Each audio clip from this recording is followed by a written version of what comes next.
ce que vous nous indiquez sur, au fond, les critères, etc.,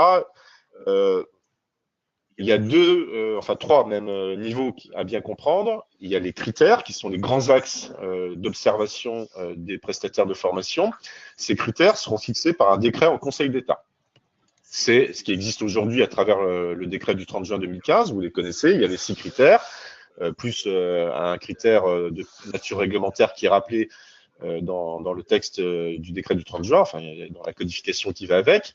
Donc, c'est à ce niveau-là que les nouveaux critères seront déterminés, donc après avis du Conseil d'État, dans le courant du début de l'année, très certainement dès janvier 2019. On aura donc les critères qui seront prévus.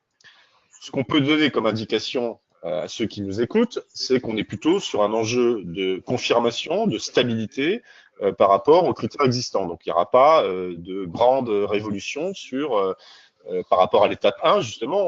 On dit qu'on est sur un continuum. Ça veut dire quoi concrètement? Ça veut dire ça qu'effectivement, on va sans doute enrichir un certain nombre de points, notamment sur l'environnement socio-économique du prestataire de formation, puisque c'est une demande qui a émergé assez fortement dans le groupe de travail qui a été mis en place pour construire ce référentiel. Donc voilà quelque chose qui effectivement devrait émerger à l'occasion du projet de décret sur les critères, et puis renforcer tout ce qui concerne au fond la transparence vis-à-vis du public. C'est important que les individus, les familles, les entreprises, les financeurs aient le maximum d'informations sur ce qu'envisagent de faire les prestataires. Donc on a toujours cette exigence au fond de résultats attendus, obtenus. Il faut pouvoir être transparent sur les modalités d'accès, sur les résultats qu'on obtient lorsqu'on est prestataire de formation.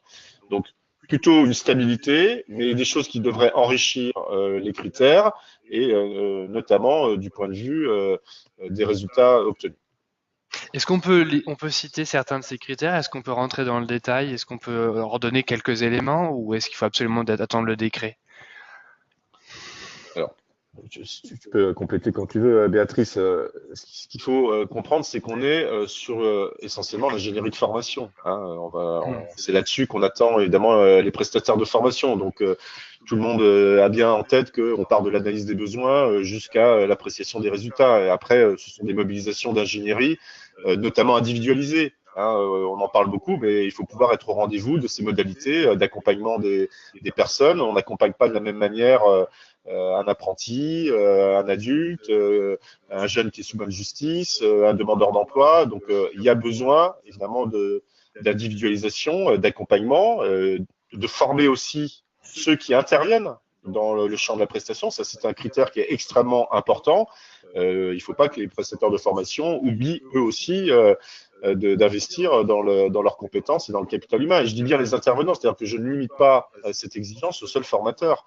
On sait bien qu'aujourd'hui, dans la réussite d'une prestation de formation, il y a d'autres professionnels qui peuvent intervenir, notamment pour la mobilisation des outils technologiques qui constituent effectivement de plus en plus des réalités de la formation. Donc, si on veut appréhender, capter ces pratiques de formation de plus en plus mixées, en blending, etc., il faut que les critères qualité ou les indicateurs de ces critères puissent aussi être en résonance avec ces exigences.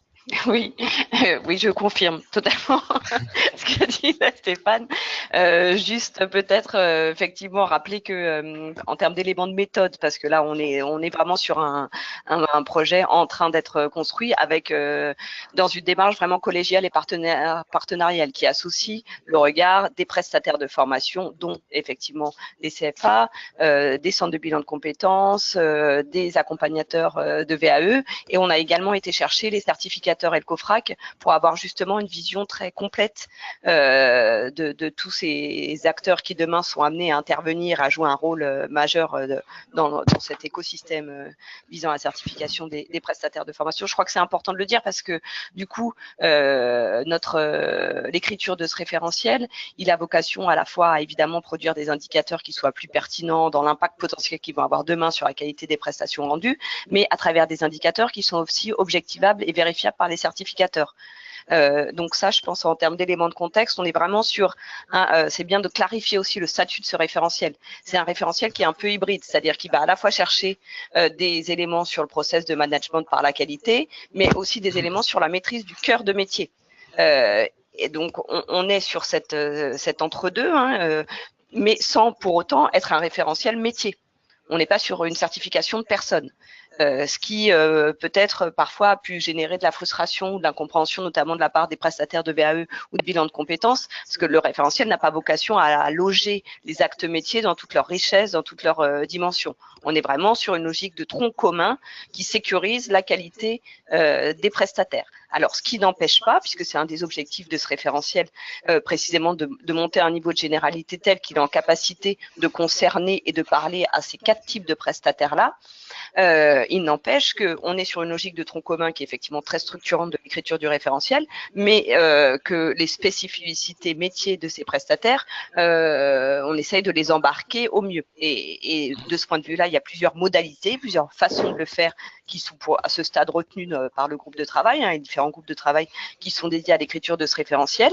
On a une logique de tronc commun, mais quand c'est nécessaire, on peut créer des indicateurs spécifiques additionnels. Et de ce point de vue-là, tout ce qui est de l'ordre des formations certifiantes et des formations par apprentissage constitue un type de prestation qui est spécialement concerné par ces indicateurs spécifiques. On va y revenir, hein, peut-être en rentrant un peu plus dans le dur sur la manière dont ce référentiel embarque les spécificités de l'apprentissage, notamment, puisque c'est ce qui vous intéresse au premier chef. Et puis, ce dont parlait Stéphane autour des modalités d'audit ou du niveau attendu des prestataires, puisque c'est aussi une des dimensions qui est embarquée dans l'écriture de cet ensemble cohérent qui embarque un corpus de critères et d'indicateurs, mais aussi tous les outils à côté qui vont aider les certificateurs à aller apprécier la qualité des prestataires qu'ils doivent comment dire, auditer.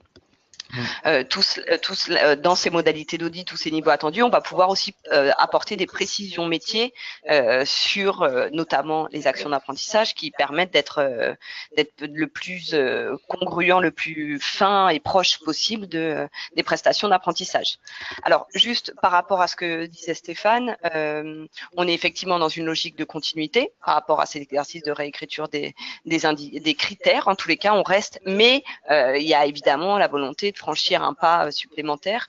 Et là, si on se situe uniquement au niveau des critères avant de rentrer dans les indicateurs, je dirais qu'il y a 2 inflexions qui sont intéressantes à avoir à l'esprit. Effectivement, la nécessité nous a semblé collectivement de davantage prendre en compte l'inscription du prestataire dans son environnement socio-économique et la manière dont il est en capacité de développer des partenariats avec différents acteurs du territoire pour améliorer la qualité de sa prestation. Donc ça, c'est un élément qui rentre aujourd'hui, qui était peut-être beaucoup moins présent dans l'étape 1, j'allais dire, du corpus d'indicateurs qualité.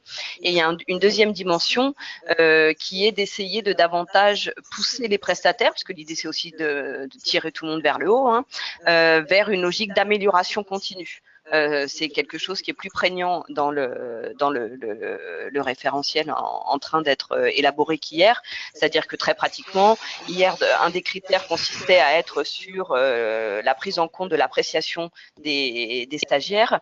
On va sans doute évoluer plutôt vers une logique plus ambitieuse d'amélioration continue, qui embarque en outre pas uniquement le point de vue des bénéficiaires, mais également de l'ensemble des parties prenantes, c'est-à-dire des équipes pédagogiques, des bénéficiaires, des financeurs, éventuellement des entreprises concernées. Ça, je pense que c'est deux virages, tout en restant dans une logique de continuité que va porter le référentiel par rapport à l'étape 1.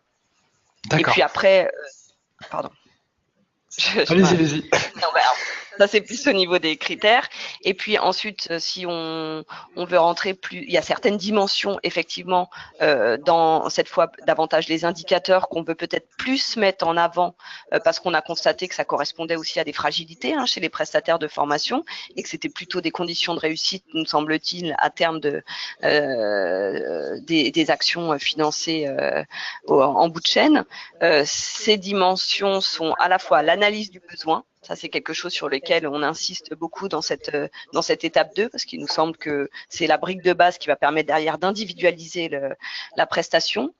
On est beaucoup plus insistant aussi sur la traduction de cette analyse des besoins en objectifs, associés à la formation et ces objectifs en particulier pour des prestations de formation doivent être traduits en termes de compétences visées. Il y a vraiment cette imprégnation de l'approche compétence qu'on essaye d'amener de manière beaucoup plus nette dans le référentiel actuel. Et puis tout ce qui est de l'ordre du pilotage des prestations par les résultats et tout ce qui est de l'ordre de l'évaluation de ces résultats qui vont se loger à différents endroits du référentiel, que ce soit dans l'information effectivement dont parlait Stéphane au grand public. Et là, pour le coup, les CFA, ça correspond à des obligations légales en plus par ailleurs dans le dur, dont on pourra reparler. Mais tout le monde doit être davantage sans doute tiré et préoccupé de l'évaluation des prestations qui peuvent être délivrées, en ne se limitant pas, comme c'est parfois trop souvent le cas, une enquête de satisfaction à chaud, mais en allant vraiment sur le terrain de l'évaluation des acquis de la formation en termes de compétences, voire même aller jusqu'à apprécier la transformation de ces acquis de la formation en compétences dans la confrontation aux situations de travail. Voilà, on a ce souci, je pense, de tirer les prestataires vers ces logiques de manière un peu plus radicale que ce qui a pu être porté dans la première étape de la politique qualité.